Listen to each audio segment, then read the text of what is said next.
Hola, bueno, vamos a continuar con la segunda parte. Espero que se vea bien porque tuve que cambiar de dispositivo. Bueno, esto de la tecnología no es lo mejor. Ya había dado la clase entera y me dejó de andar. Así vamos a tener que retomar desde el principio. Bueno, como les decía en el video anterior, esta es una conferencia que Lacan dicta en el año 1953 a modo de inauguración de la nueva sociedad que conforma junto a Lagash en el Hospital Santen. A esta conferencia la titula Lo imaginario, lo simbólico y lo real. Ya me parece que es muy interesante reparar en el título, teniendo en cuenta que estos son los 3 registros que Lacan va a trabajar a lo largo de toda su enseñanza, pero lo interesante acá es el orden que le da, ¿no? Ubica lo simbólico como primero, lo imaginario en segundo lugar y lo real como tercero, en el tercer lugar. Lo cual nos permite hacer, si se quiere, una sigla de esto que sería SIR, ¿no? S-I-R. ¿Por qué reparamos en esto? Porque muchos años después, en el año 1974 y 1975, cuando se lleva a cabo el seminario 22, titulado RCI, es que Lacan le da otro orden a los registros, ¿no? Justamente llamar al seminario RSI es ubicar lo real primero, lo simbólico segundo, lo imaginario tercero, ¿no? Bueno, por esta razón es que reparamos en el orden que Lacan decide estipular en los comienzos de su enseñanza en 1953. Pero más allá de estas cuestiones referidas al orden, lo que es interesante es pensar esto de que los registros se sostienen, ¿no? A lo largo de su enseñanza, él va a continuar trabajando con los registros hasta los finales de su enseñanza, en lo que tiene que ver con el nudo, ¿no? Va a trabajar los registros en el nudo, que son cuestiones que no nos competen a nosotros en este momento, pero que es interesante que las puedan ir teniendo en mente, ¿no? Saber que esto tiene esa importancia de su enseñanza, ya que continúa trabajando sobre los registros toda su vida. Bueno, también esto va en relación a lo que les decía en el video anterior, esto de tratar de pesquisar siempre en qué momento, en qué contexto en particular es que Lacan desarrolla determinada cuestión, ¿no? Como en 1953 plantea una cosa, en 1975 plantea otra, ¿no? Digo, esto de ser pillos a la hora de leer entre líneas qué quiere decir eso, por qué ese orden, qué hay ahí, ¿no? De preguntarnos cosas que van un poco más, exceden lo que es la simple lectura de un texto, ¿no? Bueno, la idea es que podamos ir siguiendo a la letra el texto. Les quería comentar que este texto tiene 2 versiones. Yo estoy trabajando con la versión de Rodríguez Ponte, pero sé que hay otra versión, no sé cuál es la que está en el drive, no me fijé. Así que bueno, cuando haga referencia a las páginas, tal vez algunos me puedan seguir, no todos, voy a tratar de hacer alguna referencia a un párrafo también, algo como para que puedan ir puntualizando lo que les quiero comentar de este texto. Bueno, ya Lacan comienza diciendo que esta es una comunicación científica, ¿no? No perdamos de vista esto, ya que lo que tiene que ver con la inauguración de una nueva sociedad, en esta especie de conferencia, ¿no? En esta comunicación frente a ese público, que como les decía, algunos son seguidores de él desde hace años, otros tal vez se sumaron en este momento, ¿no? Pero él ya le da estatuto de científico. Y eso es interesante tenerlo en vista por esto que les comentaba de la tensión entre ciencia y psicoanálisis que vamos a trabajar en esta materia. Bueno, Lacan también continúa diciendo que esto va a funcionar como una introducción a cierta orientación del estudio del psicoanálisis. Bueno, acá también es algo interesante, ¿no? Pensar que él habla de cierta orientación al estudio de psicoanálisis, ¿no? Con eso está diciendo que que no es cualquiera, que tal vez no es la misma con la que se venía trabajando, no es la misma que debe trabajar los post-freudianos, ¿no? Es cierta orientación que él va a hacer de esa lectura del psicoanálisis freudiano, ¿no? Y lo postula como una introducción, ¿no? Vuelvo a esto, por más que algunos ya venían trabajando cuestiones con Lacan, lo ubica como introductorio. Eso me parece interesante. Bueno, va a continuar diciendo aseverando que su intención es retornar a los textos freudianos, preguntándose un poco estas cuestiones que tienen que ver con la teoría y la técnica del psicoanálisis, con lo cual va a afirmar, en la que yo tengo como página 3, que una frase que dice que los 3 registros son precisamente los registros esenciales de la realidad humana, registros muy distintos y que se llaman lo simbólico, lo imaginario y lo real. Bueno, digo, ese párrafo comienza con pues lo que me apareció en este texto formidable, digo por si lo quieren ir a buscar, los que no lo encuentran en la página 3. A ver, como en esa frase, por un lado, lo que él está marcando justamente es esta distinción entre los registros, diciendo que son muy distintos entre sí, pero que los 3 son esenciales a la realidad humana, ¿no? Y con esto de realidad humana, de alguna manera, también está distinguiendo el registro de lo real de la realidad, ¿no? Ya vemos que no es lo mismo, realidad y real. Y esto de que los 3 sean esenciales quiere decir que no hay posibilidad de prescindir de uno de los 3, ¿no? Que esta terceridad es pertinente y necesaria a la hora de pensar el psicoanálisis. Que también, otra cosa interesante del título, que no les dije, es esto de ubicar a lo simbólico primero, ¿no? Como les decía, esto de decir simbólico, imaginario y real, es de alguna manera un gesto de Lacan de ubicar primero a lo que después va a ubicar como tercero, ¿no? Porque justamente en esta conferencia él va a hablar de la terceridad, ¿no? De lo que tiene que ver con la posibilidad de lo simbólico como algo que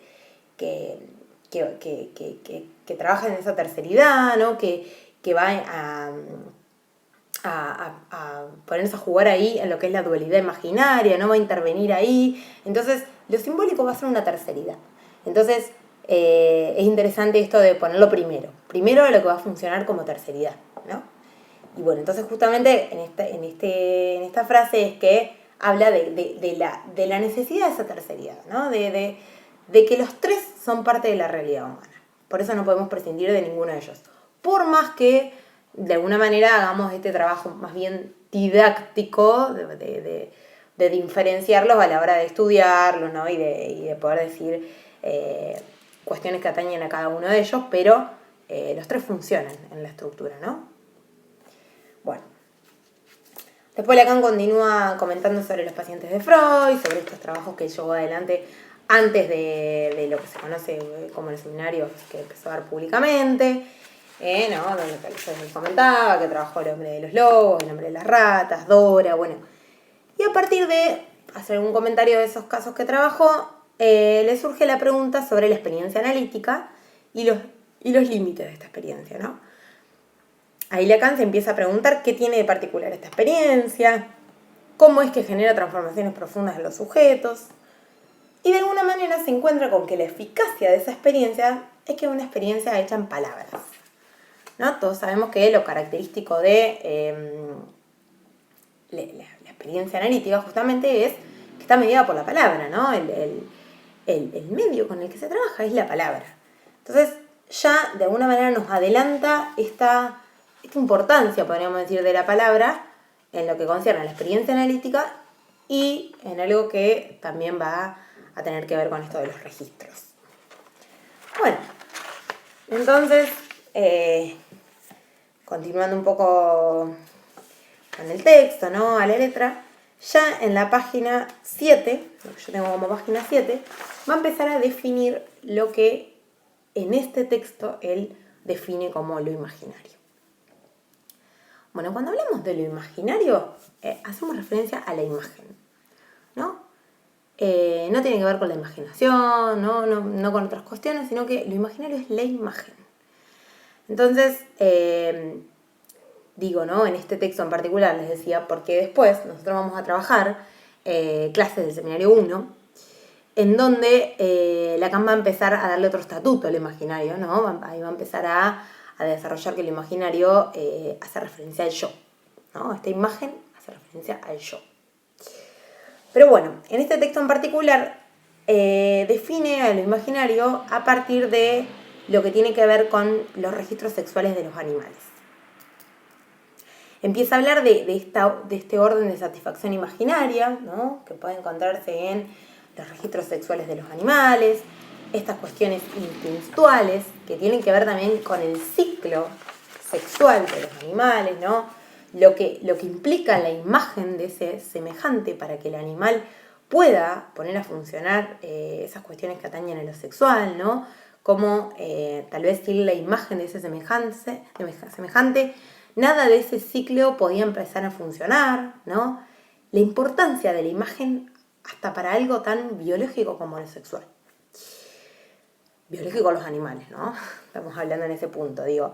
Como también Lacan va a tomar lo que fueron los experimentos de Lorenz, donde justamente Lorenz le da sustento a este papel tan inminente de los comportamientos sexuales de los animales, ¿no? Supongo que ustedes lo habrán podido trabajar, no sé, tal vez en DPC, en su momento se trabajaba ahí, esto de la importancia de la imagen del animal, estos experimentos con las palomas, ¿no?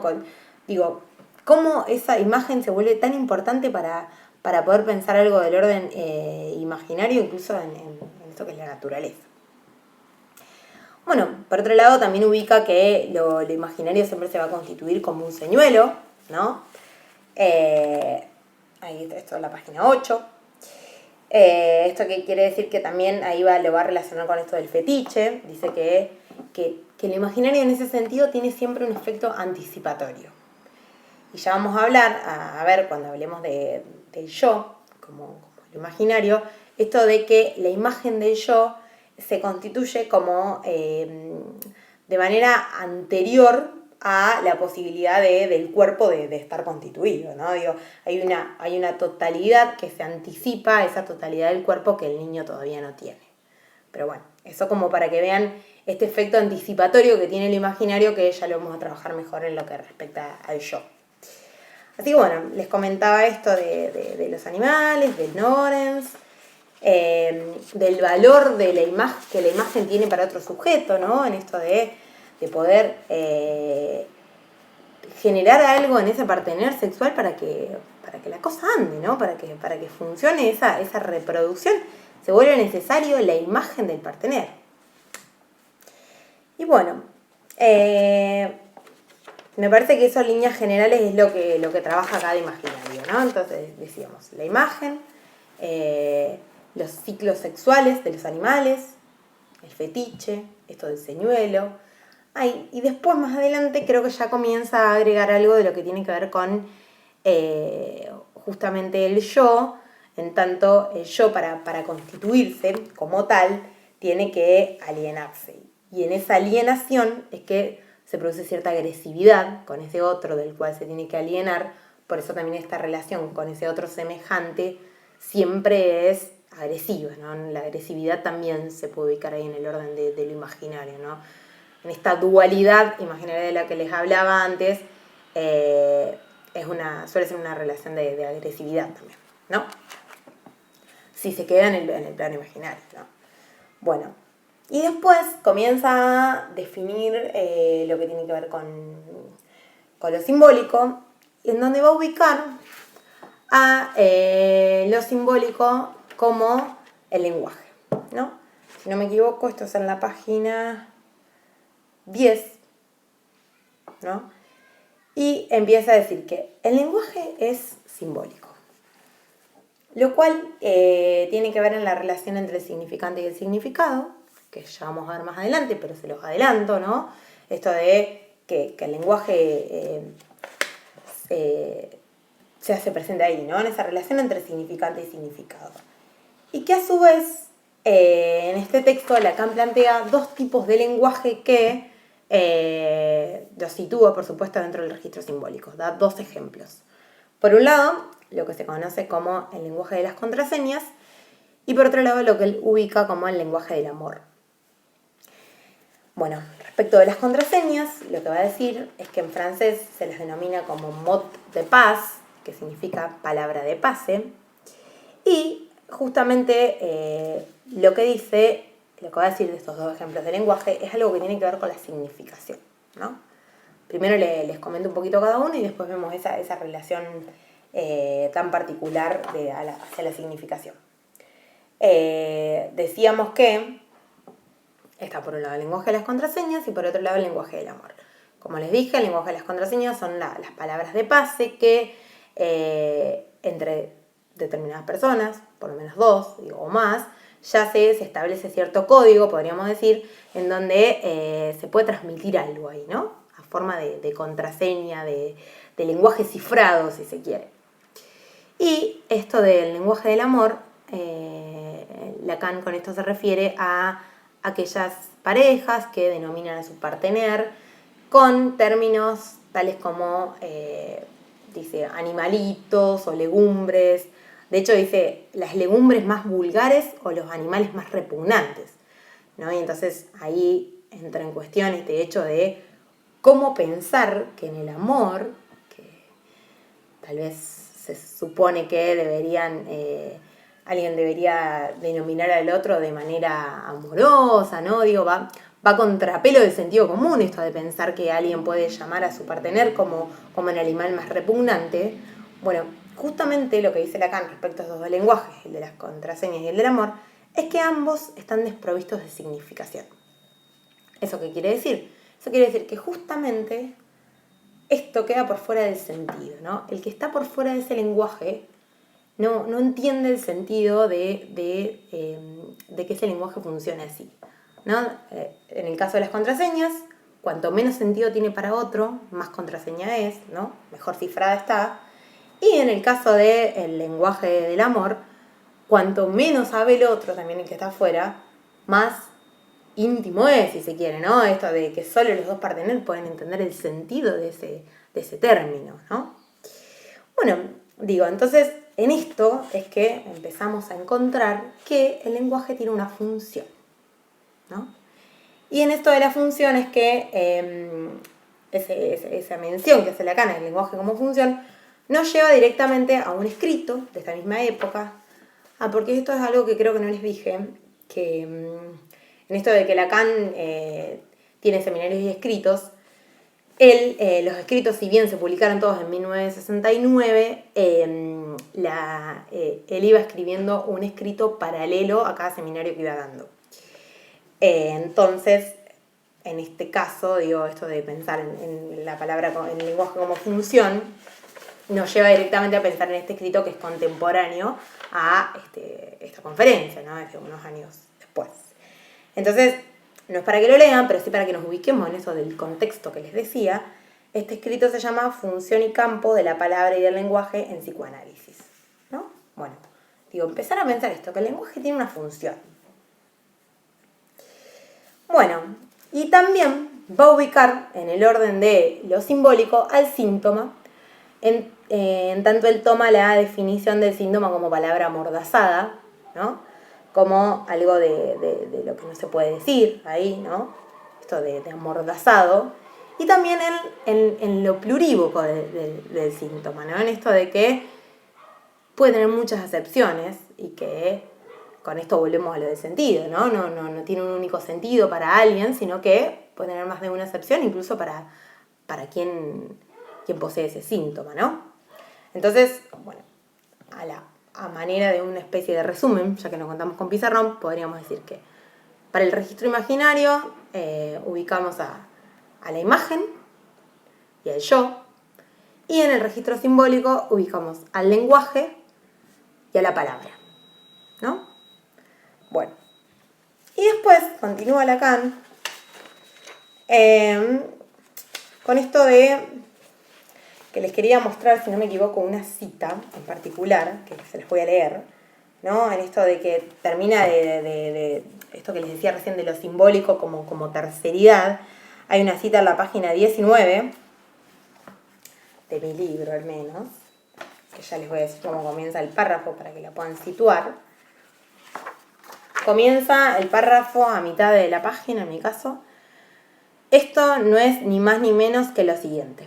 Lo voy a leer. Esto no es ni más ni menos que lo siguiente.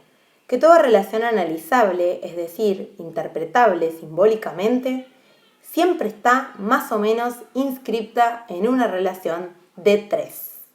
¿No? Bueno, me parece que esa cita de alguna manera resume esto que les decía de esa terceridad, ¿no? Esto de pensar lo simbólico como terceridad también se vuelve necesario para pensar el análisis, ¿no? Y reparemos en eso, interpretable simbólicamente, ¿no? Esta característica de simbólico que tiene el análisis, teniendo en cuenta lo que mencionábamos antes de que el medio es la palabra, ¿no? Si sabemos que en el análisis el medio con el que se trabaja es la palabra, eso ya nos da la pauta de que es interpretable simbólicamente, como dice acá.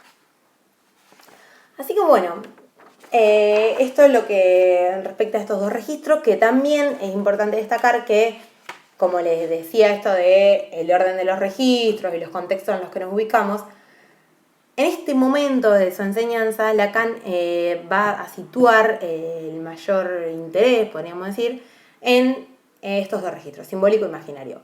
A lo real lo va a relegar para unos años después, ¿no? De hecho, en este texto de lo real dice bastante poco. Habla mucho de lo real en la parte de discusión. Bueno, no sé cuántos de ustedes habrán podido leer el texto, pero, como les decía, que este es un momento que se está discutiendo con muchos interlocutores, ¿no? Hay muchos que participan en esa discusión, nombres muy conocidos del psicoanálisis también, ¿no? Tal vez más de uno les podía sonar. Y bueno, y ahí en lo que alguien le pregunta qué es lo real, ¿no? Ya que no lo definió, y ahí dice muy poco y dice que habla esto de la totalidad o el instante desvanecido, podríamos ubicar lo real, ¿no? En esto que es indecible, que es ajeno a lo simbólico y que tampoco es capturable por la imagen, ¿no?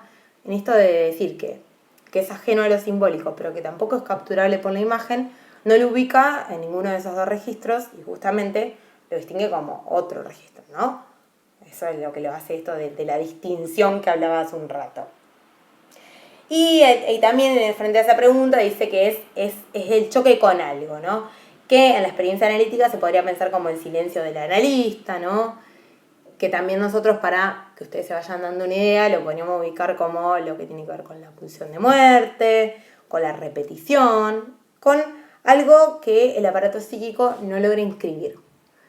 Que después, Lacan en sus años, digamos, ya más avanzado en su enseñanza, ¿no? En la década del 70, por ahí va a empezar a decir que lo real es que es lo que no cesa de no inscribirse, ¿no? Entonces, por eso, ahora me gustaría que nos quedemos con esto, que es algo que el aparato psíquico no logra inscribir, ¿no? Y que tiene que ver con la pulsión de muerte y la repetición. Esto como primer acercamiento en este momento que, como les decía, le pone más énfasis a lo simbólico y a lo imaginario. Pero bueno, saber que lo real es eso. Y que, esto que les decía que me parece muy interesante, es ajeno a lo simbólico y no es capturable por la imagen, ¿no? Eso como unas pequeñas puntuaciones sobre lo que puede ser lo real. Y bueno, después, como para ir finalizando ya, ¿no? Porque esto me parece que es lo más pertinente al trabajo que nos convoca ahora y que tiene que ver con la materia. Pero bueno, lo comento, aunque sea, Lacan después va a trabajar con lo que él considera una especie de formalización. Lacan va a trabajar mucho con lo que es la formalización más adelante. Y lo que hace es, bueno, en mi texto está a partir de la página 24, y también lo llama como una pequeña ilustración, ¿no? Es como un esquema del análisis. Se los muestro por si lo encuentran.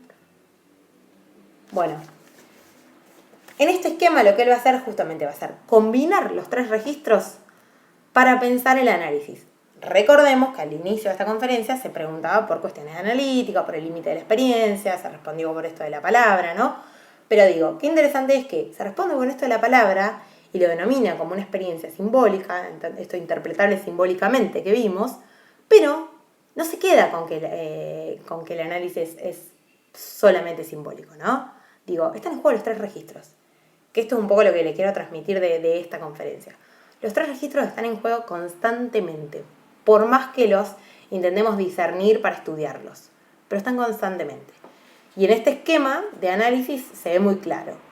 Bueno, ya les digo que no vamos a profundizar mucho en esto, pero sí es importante que lo lean, que solamente ubican que primero tiene una fase imaginaria, después se da lugar a la interpretación, ¿no? Que de alguna manera es un ciclo, que se piensa esto como el análisis del comienzo hasta el final, pero que son varios ciclos que se repiten, ¿no?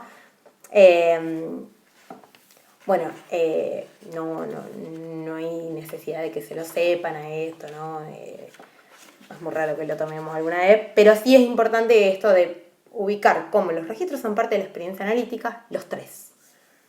Y que, en esto no hay una prioridad de un registro sobre el otro. Así que bueno, esto podríamos decir en líneas generales de esta clase. Espero que les haya quedado claro. Ya saben, pueden hacerme preguntas si quieren, a mi mail.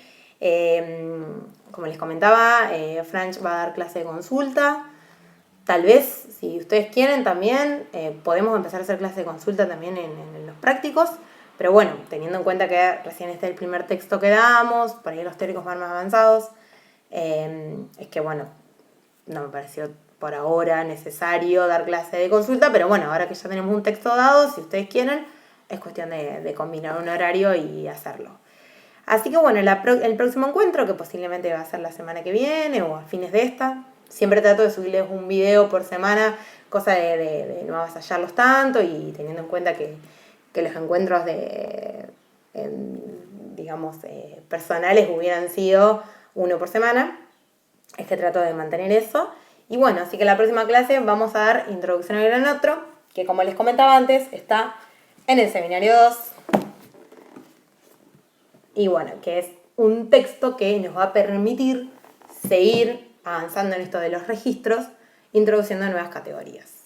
Así que bueno, nos vemos la próxima.